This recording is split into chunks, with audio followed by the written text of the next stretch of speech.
जनन के बारे में पूरी जानकारी धीरे धीरे समझिए। पहला क्वेश्चन आपके सामने है कि जनन किसे कहते हैं। अपने समान संतान उत्पन्न करने की क्रिया क्या कहलाएगी? जनन कहलाएगी।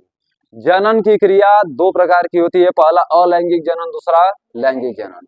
अलैंगिक जनन किसे बोलेंगे? वैसा जनन जिसमें नर युग्मक और मादा युग्मक के मिलने की आवश्यकता नहीं होती है, उसे बोलते हैं अलैंगिक जनन। लैंगिक जनन किन्हें बोलेंगे? ऐसा जनन जिसमें नर युग्मक और मादा युग्मक के मिलने की आवश्यकता होती है, उसे बोलते हैं लैंगिक जनन। एक बात ध्यान रखिएगा, अलैंगिक जनन के बारे में पूरी जानकारी लीजिए। ऐसा जनन जिसमें नर युग्मक और मादा युग्मक के मिलने की आवश्यकता नहीं होती है, उसे बोलते हैं अलैंगिक जनन। अलैंगिक जनन में जनन की क्रिया एक ही शरीर में संपन्न हो जाती है। ठीक है। अब अलैंगिक जनन कई प्रकार के होते हैं। पहला क्या है? विखंडन। विखंडन में होता है क्या है? केंद्रक बट जाता है और नए जीव का निर्माण हो जाता है। मान लीजिए कि अमीबा का केंद्रक है, या थोड़ा सा बीच में पचक जाएगा, फिर दो भागों में बढ़ जाएगा। पहले एक जीव था, अब दो जीव का निर्माण हो गया, इसे क्या बोलेंगे? विखंडन। या किसके अंतर्गत आएगा? अलैंगिक जनन के अंतर्गत आ जाएगा। मुकुलन में क्या होता है? मुकुलन में पौधे के शरीर पे एक उभार पैदा होता है, उस उभार को बड के नाम से जाना जाता है। यही बड कुछ समय बाद पौधे से कटकर अलग हो जाता है, एक नए जीव का निर्माण कर देता है।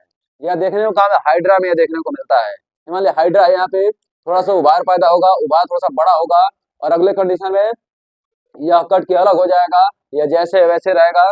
पहले एक जीव था, अब दो जीव हो गए। इस प्रकार के जनन क्या बोले? मुकुलन। यह भी किसके अंतर्गत आ जाएगा? अलैंगिक जनन के अंतर्गत आ जाएगा। कायिक जनन क्या होता है बाबू? कायिक जनन में पौधों की पत्तियां, तना और जड़ भाग लेते हैं। यह देखने को कहाँ मिलता है? गन्ना, आलू, फिर कह सकते हैं आप लोग गुलाब, अड़हुल, जो मेहंदी का पौधा होता है उसमें, यह सब देखने को मिलता है। किसमें? मतलब इन सभी में इसको देख सकते हैं हम लोग। तो कायिक जनन की एग्जाम्पल आप समझ गया ना? ठीक है। तो अब प्रश्न पूछे आप लोग से, प्रश्न पूछे तो नहीं बताइए। अपने समान संतान उत्पन्न करने की क्रिया क्या कहलाती है? जनन। जनन कितने प्रकार के होते हैं? वैसा जनन जिसमें नर युग्मक और मादा युग्मक के मिलने की आवश्यकता नहीं होती है, उसे क्या कहते हैं? अलैंगिक जनन। और किस प्रकार के जनन में जनन की क्रिया एक ही शरीर में संपन्न हो जाती है? अलैंगिक जनन में। किस प्रकार के जनक में नर युग्मक और मादा युग्मक के मिलने की आवश्यकता होती है? लैंगिक जनन में। अच्छा, अमीबा किसका उदाहरण है? विखंडन का। विखंडन किसके अंतर्गत आता है? अलैंगिक जनन के अंतर्गत आता है। मुकुलन का एक उदाहरण बताइए। हाइड्रा। अच्छा बताइए, किसमें किस प्रकार के जनन में शरीर में एक उभार होता है, वह उभार, उस उभार को बड के नाम से जाना जाता है। कुछ समय बाद वही बड पौधे से कटकर अलग होकर एक नए जीव का निर्माण कर देता है। किसमें? मुकुलन में। किस प्रकार के जनन में पौधों की पत्तियां, तना और जड़ भाग लेते हैं? कायिक जनन में। कायिक जनन का दो उदाहरण बताइए। इत्यादि, है ना? गन्ना, आलू, गुलाब इत्यादि। इसमें कोई समस्या नहीं ना है? ठीक है। अब देखिए, अब लैंगिक जनन के बारे में जानकारी ले ली जाए। ठीक है, देखिए आगे, चलो ध्यान दो। मैं अब देखिए लैंगिक जनन के बारे में पूरा समझिए। लैंगिक जनन में नर युग्मक और मादा युग्मक के मिलने की आवश्यकता होती है। इसमें जनन की क्रिया एक ही शरीर में संपन्न नहीं होती है ना बाबू? लेकिन अलैंगिक जनन में जनन की क्रिया एक ही शरीर में संपन्न हो जाती थी, लेकिन लैंगिक जनन में ऐसा नहीं होगा। लैंगिक जनन में नर युग्मक और मादा युग्मक के मिलने की आवश्यकता होगी। अब देखिए, अब कुछ हार्मोन की, टेस्टोस्टेरोन हार्मोन होता है बाबू। टेस्टोस्टेरोन हार्मोन की विशेषता क्या होती है? यह गौण लैंगिक लक्षण को उभारता है। जैसे हम लोग का दाढ़ी आना, मूंछ आना, फिर मान लीजिए कि आवाज का भारी होना, इन सभी क्रियाकलापों को लाने का काम कौन करता है? Testosterone hormone. और कुछ मुख्य बातें जो आपको जानना काफी जरूरी है, जैसे पुरुषों में जनन आयु जो होती है 14 वर्ष से स्टार्ट होती है, आजीवन रहती है। लेकिन महिलाओं में ऐसा नहीं, तो महिलाओं में 12 वर्ष की अवस्था से स्टार्ट होती है और 50 वर्ष की अवस्था तक जाकर समाप्त हो जाती है। ध्यान रखिएगा, पुरुषों की जनन आयु 14 वर्ष से स्टार्ट होती है, आजीवन रहती है, और महिलाओं में जनन आयु 12 वर्ष से स्टार्ट होती है और 50 वर्ष की आयु तक जाकर समाप्त हो जाती है। ठीक है। और देखिए, अगला कुछ मादा जननांग किसे कहते हैं? मादा जननांग, है ना? वैसे मादा के वैसे अंग जो जनन क्रिया में सहायक हो, उसे बोलेंगे मादा जननांग। मादा के वैसे अंग जो जनन क्रिया में सहायक होते हैं, उसे क्या बोलते हैं? मादा जननांग। अब इनके प्रकार कौन कौन से होते हैं? प्रकार सभी लाइन बाय लाइन देखा जाएगा। पहला प्रकार क्या है? अंडाशय। अंडाशय की विशेषता क्या होती है बाबू? अंडाशय की संख्या कितनी होती है? 2 होती है। इसका मुख्य कार्य क्या होता है? अंडा का निर्माण करना। अब प्रश्न बने कि अंडा का निर्माण कौन करता है? अंडाशय करता है। अंडाशय की संख्या कितनी होती है? 2 होती है। अब मेन बात ध्यान रखिए, 3 प्रकार के हार्मोन निकलते हैं बाबू। पहला होता है एस्ट्रोजन, दूसरा प्रोजेस्टेरॉन, तीसरा रिलैक्सिन। सीधा सीधा प्रश्न आ जाता है, रिलैक्सिन हार्मोन का कार्य क्या होता है? ठीक है, सीधा सीधा प्रश्न बन जाए कि प्रोजेस्टेरॉन हार्मोन का कार्य क्या होता है या एस्ट्रोजन हार्मोन का कार्य क्या होता है। पूरा ध्यान समझिएगा। देखिए, एस्ट्रोजन जो हार्मोन होता है यह मासिक चक्र मेंस्ट्रुएशन साइकिल को नियंत्रित करता है बाबू, मासिक चक्र को नियंत्रित करता है। प्रोजेस्टेरॉन जो हार्मोन होता है यह स्तन विकास और गर्भधारण में सहायक होता है।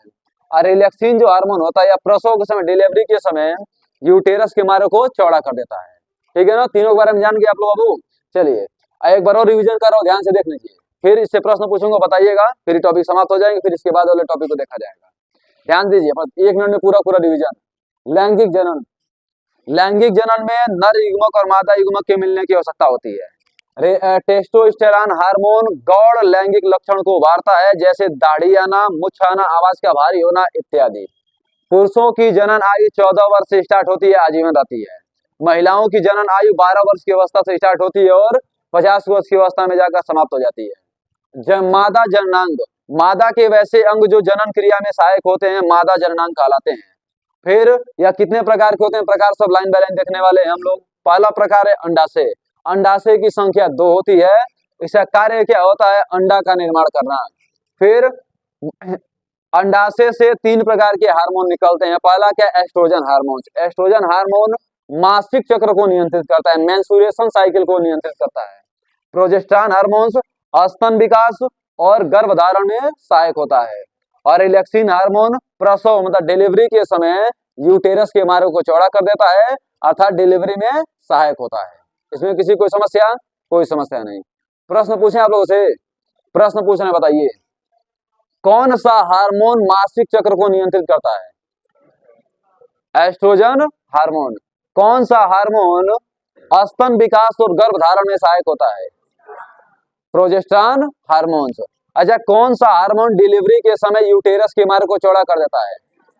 Relaxin hormone. आगे, अंडाशय की संख्या कितनी होती है?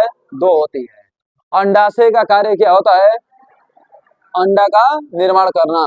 फिर बताएंगे बाबू, कौन सा हार्मोन गौण लैंगिक लक्षण को उभारता है? Testosterone hormone. फिर बताएंगे बाबू, किस हार्मोन के कारण दाढ़ी आना, मुछ आना, आवाज का भारी होना या आवाज का मोटा होना इत्यादि क्रियाएं होती हैं? टेस्टोस्टेरोन हार्मोन के कारण। अब पीछे वाले प्रश्न भी पूछ रहा हूं, उसका भी आंसर दीजिए आप लोग, जो इसके पीछे हम बताए थे।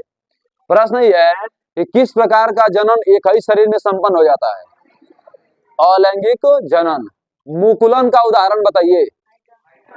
हाइड्रा। किस प्रकार के जनन में पौधों की पत्तियां, तना और जड़ भाग लेते हैं? कायिक जनन में।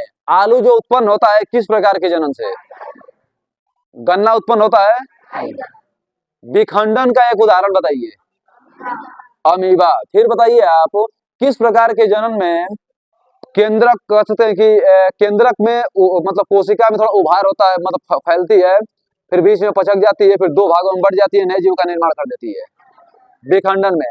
किस प्रकार के जनन में पौधों में एक उभार पैदा होता है, उस उभार को बड के नाम से जाना जाता है, वही बड कुछ समय बाद अलग होकर एक नए जीव का निर्माण कर देता है, मुकुलन में। तो कोई दिक्कत है बाबू? तो आज क्या सीखे आप लोग, सुन लीजिए। जनन में किसी कोई समस्या? कोई समस्या नहीं। अलैंगिक जनन में कोई समस्या नहीं। लैंगिक जनन में कोई समस्या नहीं। फिर कह सकते हैं आप, उसमें अलैंगिक जनन के प्रकार थे विखंडन, मुकुलन, कायिक जनन। किसी को दिक्कत है? कोई दिक्कत नहीं। फिर मादा जननांग में क्या सीखे आप? अंडाशय के बारे में। अंडाशय संख्या कितनी होगी? 2।